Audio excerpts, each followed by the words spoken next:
Corona को लेकर हुए लॉकडाउन से जहां दुनिया भर के लोग परेशान हैं, वहीं सरकारें इसमें समय समय पर तमाम रियायतें भी दे रही हैं।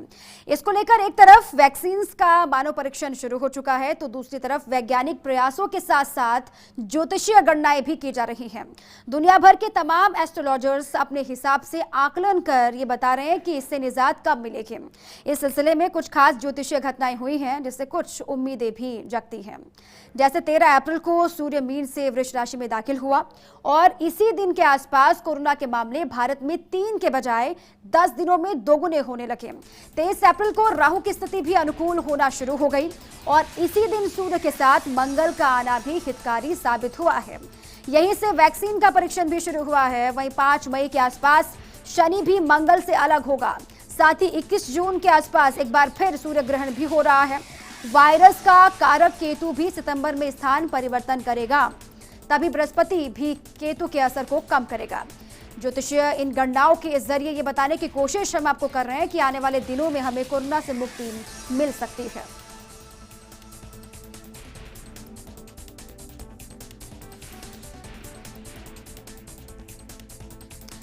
तो क्या है कोरोना का सूर्य से कनेक्शन? इन मुद्दों पर बात करने के लिए हमारे साथ लाइव जुड़ चुके हैं डॉक्टर अशोक पनगड़िया, जो न्यूरोलॉजी के जाने माने डॉक्टर प्रोफेसर हैं, एसएमएस हेल्थ यूनिवर्सिटी के डायरेक्टर और वाइस चांसलर वो रह चुके हैं।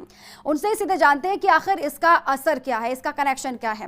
डॉक्टर पनगड़िया, सबसे पहले बहुत स्वागत है आपका फर्स्ट इंडिया पर।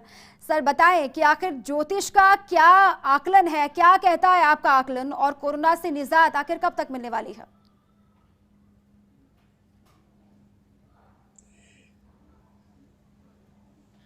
देखिए, ऐसा है कि मैं विशेष स्पेसिफिकली तो एक मेडिकल प्रोफेशनल हूँ और मेडिकल प्रोफेशनल होने के नाते medical science, evidence based science में बिलीव करता हूँ। पर हम उन परिस्थितियों में जहाँ के हमारी साइंस आके रुक जाती है, जैसा कि विशेष कोरोना के क्षेत्र में हुआ, जहाँ की सभी अभी ब्लाइंड एरिया में खोज कर रहे हैं, तो हमने नॉन लीनियर साइंस एस्ट्रोलॉजी को परखने की एक चैलेंज लिया। तो शुरू के पहले जो हमारे राइटअप में हमने लिखा था कि जो शुरुआत इसकी हुई वो केतु और बृहस्पति दोनों के साथ धनु में आने से हुई। केतु एक टेल प्लेनेट है, एक अंधा प्लेनेट है और एक हेडलेस प्लेनेट है जो कि वायरस को रिप्रेजेंट करता है। बृहस्पति के 30 मार्च को बाहर निकलने के बाद स्थितियां परिवर्तन होने और साथ ही सूर्य जो है, जो कि अब तक जल राशि में था, 13 अप्रैल को अग्नि तत्व में प्रवेश कर गया। अग्नि तत्व में मंगल चूंकि सूर्य की राशि मेष में ही आया, तो ये इन दोनों ने मिलके एक हमारी लड़ने की क्षमता को बढ़ाया।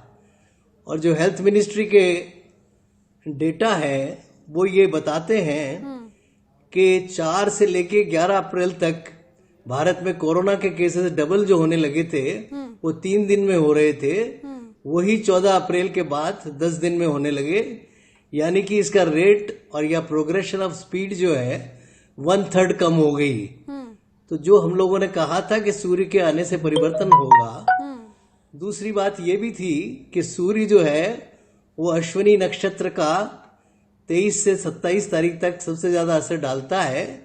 और अश्विनी नक्षत्र जो है नई औषधि के निर्माण और वैक्सीन की ओर इंडिकेट करता है, जिसकी भविष्यवाणी हमने 12 अप्रैल को अपने राइटअप में की थी।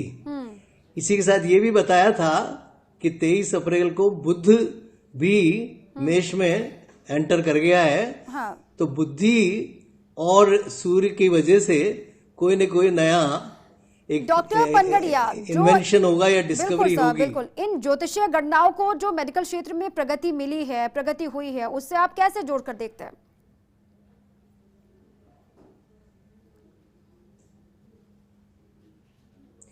देखिए, ऐसा है कि ये सब होलिस्टिक मैनेजमेंट के तहत करने की कोशिश की जाती है कि जहां एक हमारी लिमिटेशंस होती है मेडिकल साइंस में, वहां हम उन क्षेत्रों को ढूंढते हैं जिससे कि व्यक्ति या समाज का मदद हो सके। तो इसी के अनुसार, चूंकि ये भी एक विज्ञान है जो स्टैटिस्टिक्स पे बेस्ड है और ये मनुष्य के जीवन के काल से ही ये चला आ रहा है, और ये गणनाएं जो स्थापित करी हैं विभिन्न प्रकार की थियरीज से, और हर विश्व में, हर क्षेत्र में, वो विश्व में हर जगह इसका कहीं न कहीं उपयोग होता है।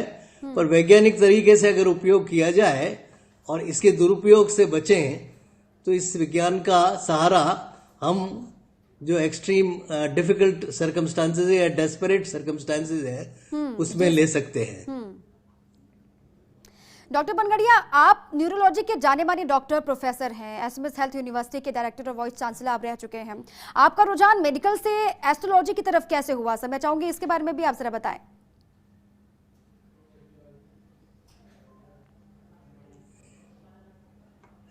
देखिए, ऐसा है कि मैंने जीवन में 50 साल की मेडिकल प्रोफेशन में 50 लाख मरीज देखे, और ये सब देखते हुए मुझे अंदाजा हुआ कि हम जो है, जो हमें शुरू में 3rd सेमेस्टर में पढ़ाया जाता है कि वी ट्रीट ही क्योर्स, कि हम लोग एक माध्यम है और जो भी ठीक होता है वो ईश्वर कृपा से होता है। वी ट्रीट ही क्योर्स, जो कि हम RX लिखते हैं, आपने देखा होगा प्रिस्क्रिप्शन पे। R का मतलब रेसिपी है और X का मतलब गॉडेस है। हाँ।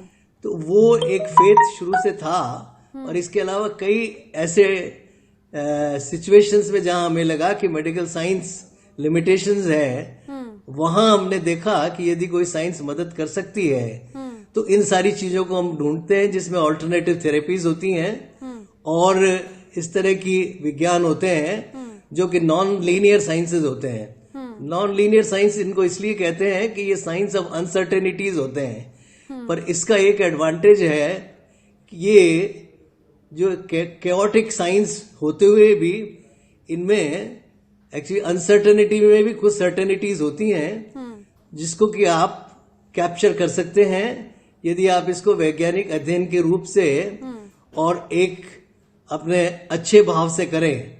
जी। तो इस पे डिपेंड करे न करे, पर एक ये डिस्कवरी या एक चैलेंज होता है, उसको हमने एक एनालाइज करने की कोशिश करी है।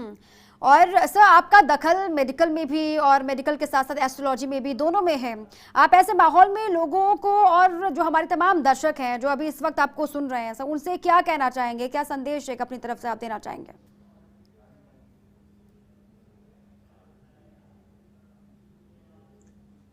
देखिए, ऐसा है कि कोरोना एक बड़ा चैलेंज है और it's a long way to go, पर चूंकि अनसर्टेनिटीज ऑफ डिजीज है, वायरस की साइकिल्स का कोई अभी तक डेफिनेट अंदाजा नहीं है। हालांकि खुशी की बात यह है कि प्रेडिक्शंस के अनुसार कुछ चेंज हो रहा है, तो ये एक होप जो है वो आपको जरूर देता है। ये कितनी करेक्टनेस है ये तो फ्यूचर जजमेंट ही बताएगा, पर ये उम्मीद जरूर जगाता है इस माहौल में जिसमें कि ग्लूमी दिखाई देता है। और इसका वैज्ञानिक रूप से हम लोगों ने परीक्षण करने की कोशिश की है।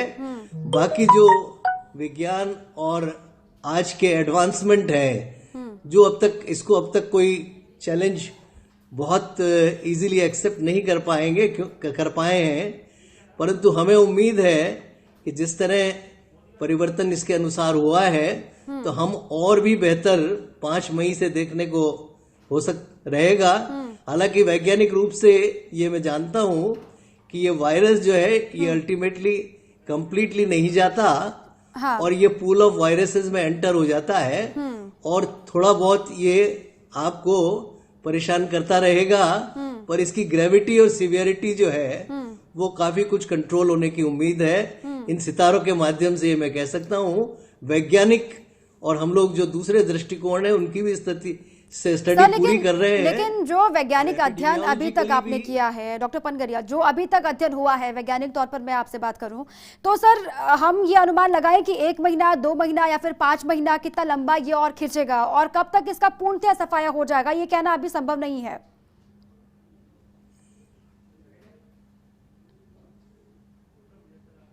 देखिए पूर्णतया किसी वायरस का सफाया नहीं हो सकता। ये पूल ऑफ वायरसेस में जाके मिल जाता है। और जैसे आपने देखा होगा कि H1N1 या इन्फ्लुएंजा के वायरस स्वाइन फ्लू के अभी भी हर साल आते हैं, तो इस तरह कभी न कभार आता रहेगा। पर प्रश्न ये है कि जब तक हर्ड इम्यूनिटी डेवलप हो जाएगी, सारी सोसाइटी इससे इम्यून होगी, और जो उम्मीद हमें इस वैक्सीन से मिली है, क्योंकि वैक्सीन को 4000 लोगों पर ट्रायल करने की अनुमति प्राप्त हो गई है, और इसके साथ ही इसको कमर्शियल प्रोडक्शन का भी आदेश मिला है। इसका मतलब ये है कि जो वैज्ञानिक इस पे काम कर रहे हैं वो इसके प्रति आश्वस्त हैं कि ये जरूर असर करेगा। और जैसे जैसे थोड़ा थोड़ा एक्सपोजर रहेगा, वैसे वैसे एसिम्प्टोमेटिक केसेस तो हो सकते हैं, पर फ्रैंक और सीरियस केसेस कम होते जाएंगे। और एस्ट्रोलॉजिकली भी जैसा मैंने कहा कि 5 मई से और भी बेहतर हो जाएगा। और ऑलरेडी 14 अप्रैल से चेंज है, जिसका असर हम लोग देख चुके हैं। और सितंबर तक केतु जो इसका चेंज होता है, उसमें मुझे उम्मीद है कि नॉर्मल परिस्थितियां बिल्कुल हो जाएंगी। पर नॉर्मलसी के नियर आने की संभावना ये है कि 15 मई के बाद हम काफी कुछ मोर्चा अच्छी तरह संभाल लेंगे। बिल्कुल, ये भरोसा ही बहुत है सर। ये विषम परिस्थितियों में ये भरोसा कि 15 मई के बाद से हालात थोड़े से सामान्य होंगे, इस वक्त ये बहुत ढांढस बंधाने का काम करेगा देशवासियों में। बहुत शुक्रिया सर हमसे बातचीत करने के लिए, जानकारी हम तक पहुंचाने के लिए। जो वैज्ञानिक अध्ययन आप कर रहे हैं उसके बारे में डिटेल्स देने